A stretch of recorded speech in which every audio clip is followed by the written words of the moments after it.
Hello, నేను doctor Harish Tineti, maxillofacial surgeon, life coach and వేదశాస్త్రపాత instructor. స్వామి ఏ శరణమయ్యప్ప. ఈరోజు మనం మాట్లాడుకోబోతున్న వెరీ ఇంపార్టెంట్ అంశం, ఈ రోజుల్లో ఉండే మనుషుల్ని కన్ఫ్యూజ్ చేస్తున్న, పాడి చేస్తున్న 3 ముఖ్యమైన ఆలోచన విధానాలు. ఈ ఆలోచన విధానాల వల్లనే మనుషులు పాడైపోతున్నారు. Okay, number 1, first and foremost thing, అన్నిటినీ ఓవర్ ఎనలైజ్ చేసి నాకు తెలిసిపోయింది, నేను ఇంత తెలివైన వాడినంటే దీన్ని ముందే పసిగట్టేసి కరెక్ట్ చేసేస్తున్నాను అనే ఫీలింగ్లో బ్రతకడం నంబర్ 1. ఈ రోజుల్లో జరిగే మేజర్ ఇష్యూ. ఎక్కడో వీడియోలో చూసి బ్రౌన్ రైస్ మంచిదంట అని బ్రౌన్ రైస్ తినడం మొదలుపెట్టేసి, మిల్లెట్స్ మంచివంట అని మిల్లెట్స్ తినడం మొదలెట్టేసి, అండ్ ఆ మిల్లెట్స్ తినడం ఎంత గొప్పవో అని కనిపించిన వాడందరికీ క్లాసులు బీకేసి, ఓకే, అండ్ ఆ మిల్లెట్స్ తినడం వల్ల నువ్వు ఎన్ని కిలోలు తగ్గిపోయావా అని అందరికీ చెప్పేసి, ఓకే, ఇలాగా నాకు చాలా విషయాలు తెలిసిపోయాయి. అండ్ ఆ తెలిసిపోయిన విషయాలు అందరూ మూర్ఖత్వంలో బ్రతికేస్తున్నారు. మీరంతా ఎందుకు ఇలా చీప్గా బతుకుతున్నారు, నాలాగా చాలా సొఫిస్టికేటెడ్గా బతకచ్చు కదా అనే ఒక టైప్ ఆఫ్ సైంటిఫిక్ ఫేస్ పెట్టుకుని, ఒక టైప్ ఆఫ్ ఒక లుక్ ఇచ్చుకుంటూ, నేను ఇంత గ్రేట్ చూసావా, చిచ్చి అలాంటివి నేను తినను అని చెప్పి ఏది పడితే అది నిజం అనుకుని నమ్మేసేసి, దాన్ని చేసేసేసి అది కరెక్ట్ అని అనేసుకుని, అనలైజ్ చేసేసుకుని, ఇన్ని చేసినా నాకు ఎందుకు రిజల్ట్స్ రావట్లేదు అని బాధపడే బ్యాచ్ నంబర్ 1. ఇప్పుడున్న మానసిక పరిస్థితుల్లో ఇది చాలా చాలా ముఖ్యమైనది, చాలా డేంజరస్ అయినది. నాకు ఒక పేరెంట్ వాళ్ళ పిల్లల్ని 6, 7 years 8 years ఉంటాయేమో పిల్లవాడు, చిన్నవాడు, వాడిని ఎలా అనాలిసిస్ చేసేస్తారంటే, ఈరోజు ఇలా డల్గా కూర్చున్నాడండి, ఇలా డల్గా కూర్చున్నాడంటే స్కూల్లో ఏమైనా జరుగుతుందంటారా, స్కూల్లో జరుగుతుంటే నాతో చెప్పట్లేదంటారా, చెప్పినా వాడు ఏమైనా డిప్రెషన్లోకి వెళ్తున్నాడా, ఈ టైప్లో ఓవర్గా అనలైజ్ చేసి అటు లేని ప్రాబ్లమ్ని ఊహించుకుని ఉన్న ప్రాబ్లమ్ని మర్చిపోయి ఇలాగా కన్ఫ్యూజ్ అయిపోతున్నారు. ఓవర్ అనలైజింగ్ ప్రాబ్లమ్స్, ఓవర్గా ఆలోచించి సొల్యూషన్ నేను కనిపెట్టేస్తానని ఇంటర్నెట్లో వెతికేసేసి, ఇంటర్నెట్లో మేము చెప్పేవి ఫుల్ ఉండవు. మేము కొన్ని సందర్భాల్లో మోటివేట్ అయ్యి కొన్ని చెప్తాం, అవి మొత్తం అదే కంప్లీట్ అనుకుని దాన్ని ఫాలో అవ్వద్దు. ఎవరైనా సరే చపాతీలు మంచివి అన్నాడు అనుకో, కొన్ని సందర్భాలలో కొంతమందికి ఆ చపాతీల్లా డైట్ చేస్తే కొంతమందికి తగ్గుతుంది, ఇది ఫుల్. కానీ నూనె లేకుండా చపాతీలు తింటే నేను ఒక 6 packs వచ్చేస్తాయా అని చపాతీలు తినడం స్టార్ట్ చేస్తున్నారేమో చూసుకోండి. ఓకే, లేకపోతే పిల్లల్ని గట్టిగా అరవకూడదు, అరిస్తే వాళ్ళకి మెంటల్ ట్రామా అయిపోతుంది అని పిల్లల్ని గాజు బొమ్మల్లా పెంచుతున్నారేమో చూసుకోండి. స్కూల్లో బ్యాగులు వద్దు అని అనుకుని పిల్లల బ్యాగులు మీరే మోసుకెళ్తున్నారేమో చూసుకోండి. టెక్నాలజీతో బాగా ఫాస్ట్గా ఉండాలి అని చెప్పి ఓవర్గా ఫోన్లు అవన్నీ కొనిస్తున్నారేమో చూసుకోండి.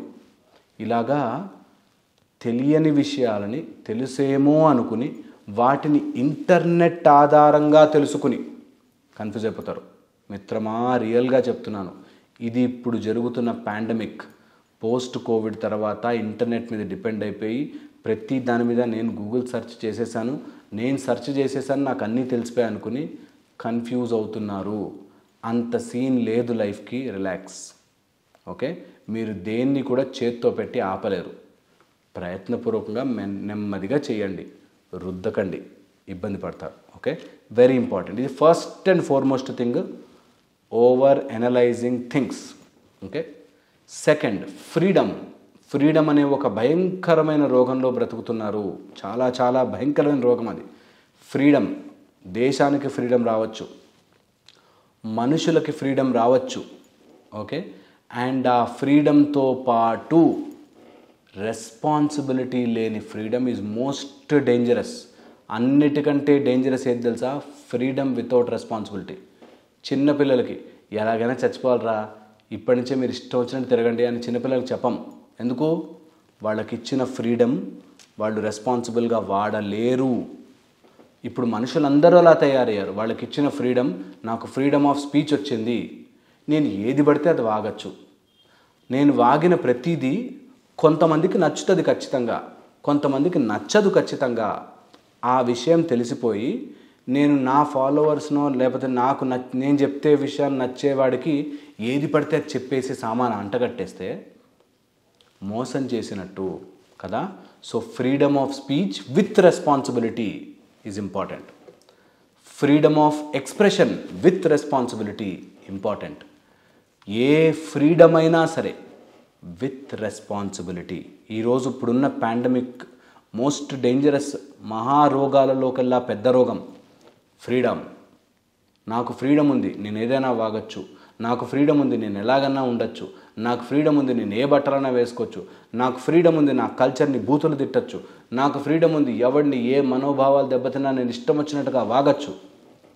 మోస్ట్ డేంజరస్ మా ఫ్రీడమ్ విత్ రెస్పాన్సిబిలిటీ. చాలా చాలా చాలా చాలా ఇంపార్టెంట్. ఓకే, ఏ ఫ్రీడమ్ మీకు వచ్చినా సరే దానికి విత్ రెస్పాన్సిబిలిటీ. ఇది మీరు ఎక్కడన్నా చెక్ చేసుకోవచ్చు. పిల్లలకి మీకు బాగా డబ్బులు ఉన్నాయి, పిల్లలకి రోజు 50,000 ఇవ్వండి, రోజుకి 20,000 ఇవ్వండి, మీరు త్వరగా చూస్తారు పిల్లలు పాడైపోవడం. ఫ్రీడమ్ ఏది ఫ్రీగా దొరికినా, ఏది ఫ్రీడమ్ ఉత్తిగా వచ్చినా without responsibility is going to be disastrous. చాలా చాలా ఇంపార్టెంట్. ఫ్రీ రోడ్లు ఉంటాయి చూసారా, పెద్ద రింగ్ రోడ్లు కానీ బయట ఫ్రీగా ఉంటాయి. ఆ ఫ్రీగా వెళ్ళే రోడ్లు, ఫాస్ట్గా వెళ్ళే రోడ్లు యాక్సిడెంట్లు ఎక్కువ అవుతాయి.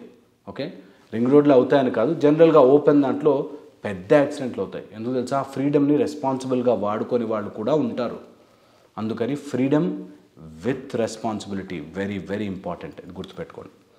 నెక్స్ట్ వచ్చేసి ఫ్రీడమ్ అనేది బాధ్యతతో పాటు మనల్ని సోమరపోతుల్ని లేకపోతే అలసత్వానికి గురి చేసేటట్టు ఉండకూడదు. Freedom should come with a responsibility of discipline, responsibility of greatness. అందుకే మన ఫ్రీడమ్ ఫైటర్స్ వాళ్ళందరూ దేశాన్ని అయితే తెచ్చాం కానీ దేశంలో ప్రజలు పరాయి వాళ్ళు అయిపోయారే అని బాధపడ్డారు. ముఖ్యంగా మనకి ఫ్రీడమ్ వస్తే దాన్ని మనం వాడుకోవడానికి ఎందుకో బాధపడిపోతున్నాం, ఎందుకో దాన్ని మిస్యూజ్ చేస్తున్నాం. ఇది హ్యూమన్ మెంటాలిటీ. ఫ్రీగా వస్తే దాన్ని తొందరగా మిస్యూజ్ చేస్తారు. ఓకే, ఏదైనా ఒక ఆఫర్ పెట్టండి, తక్కువ ఆఫర్ని ఫుల్గా మిస్యూజ్ చేసి గొడవలు చేసి దాని మీద అన్ని రకాల ఎలా ఎక్స్ప్లాయిట్ చేయాలో అలా ఎక్స్ప్లాయిట్ చేస్తారు. అందుకని freedom with responsibility very very important.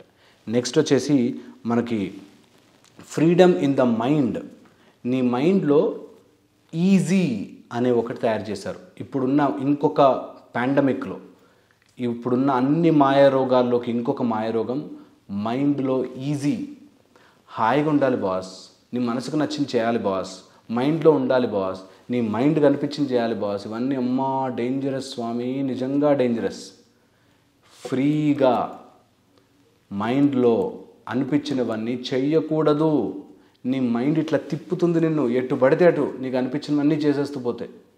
ఎందుకంటే ఒక్కోసారి మైండ్లో అనిపించినవన్నీ చేస్తే కొన్ని కలిసి వస్తాయి, కొన్ని కలిసి రావు. కలిసి రాకపోతే బాధ, డిప్రెషన్, డల్నెస్, చాలా చాలా ఇబ్బందులు పడతారు.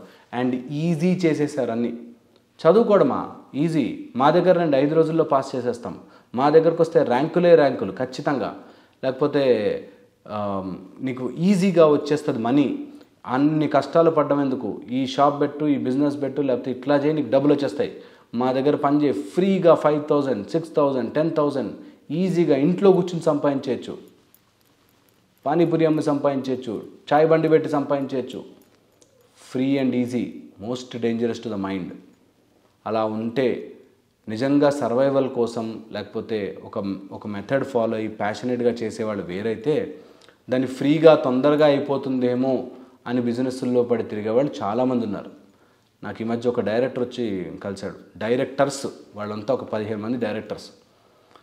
బలగం సినిమా తీసిన డైరెక్టర్ వేణుని ఎగ్జాంపుల్గా చూపిస్తూ, ఆయన లాంటి సబ్జెక్ట్ మా దగ్గర ఉంది, మంచి ప్రొడ్యూసర్ కావాలి, ఓకే ఇంకేముంది మాది అయిపోయింది, ఆ సినిమా హిట్ అయిపోయి మాకు కోట్ల కనక వర్షం కురుస్తుంది అని తిరుగుతున్న వాళ్ళు ఉన్నారు.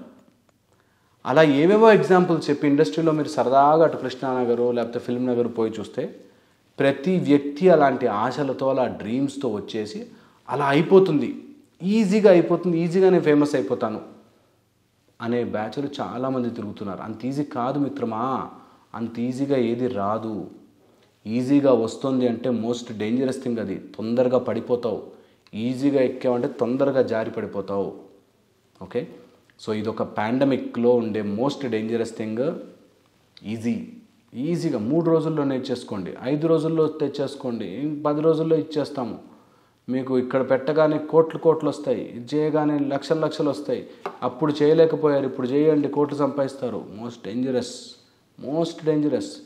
ఈజీగా నీ రక్తము లేకుండా, నీ కష్టము లేకుండా, నీ కష్టార్జితము లేకుండా ఏది వచ్చినా ముట్టుకోవద్దు. అది మోస్ట్ డేంజరస్ థింగ్. ఎందుకంటే ఈజీగా వస్తే మునిగిపోతారు అంతే. పాండమిక్ బాగా గుర్తుపెట్టుకోవాలి. ఇది never get in to easy things. Easy ఏదొచ్చినా వద్దు బాస్, నేను కష్టపడి నా హార్ట్ఫుల్గా కష్టపడి చేసుకుంటాను అనే మైండ్ సెట్ తెచ్చుకోండి. ఓకే, ఇది వెరీ వెరీ ఇంపార్టెంట్. అందరూ కూడా నేను చెప్పిన ఒకసారి ఆలోచించండి. ఫ్రీడమ్ ది రెస్పాన్సిబిలిటీతో అండ్ ఈజీగా వద్దు. మీ ఓన్గా చేసుకున్నది, మీ కష్టపడి చేసుకున్నది ఒక ఆర్డర్లో ఉన్నది. Very very good. And very very important, మైండ్ని ఎక్కువగా నమ్మేసేసి ఓవర్ అనలైజ్ చేసేసి అన్నీ నాకు తెలిసిపోయాయి, అన్నీ నేను చేసేస్తాను, నేను అంతే, అన్నీ మీకు తెలియాల్సిన అవసరం లేదు, దానికి ఒక స్పెషలిస్ట్ ఉంటాడు, లేకపోతే అంత దాని గురించి పట్టించుకోవాల్సిన పని లేదు అని రియలైజ్ అవ్వండి. హోప్ ఇది మీకు హెల్ప్ చేస్తుంది. మళ్ళీ ఇంకో వీడియోలో నేను కలుసుకుంటాను. మీకు ఏమైనా డౌట్స్ ఉంటే కమెంట్ సెక్షన్లో పెట్టండి. అందరికీ హెల్ప్ అవ్వాలని వీడియో చేస్తున్నాను. అండ్ మీకు ఏమైనా నిజంగా డౌట్ అనిపిస్తే మాత్రం ప్లీజ్ నాకు మెయిల్ చేయడం మర్చిపోదు. drhrshresh@1080@gmail.com. మీరు కంపల్సరీగా మెయిల్ చేయొచ్చు, లేదా మా సునీత మీడియా కింద కమెంట్స్లో పెట్టినా కూడా మోస్ట్లీ రెస్పాండ్ అవ్వడానికి ట్రై చేస్తాను. చాలామంది ఉంటారు కాబట్టి నిజంగా జెన్యూన్ డౌట్ అనిపిస్తే ఖచ్చితంగా నేను ఆన్సర్ చేయడానికి ట్రై చేస్తాను. స్వామియే శరణమయ్యప్ప. Thank you.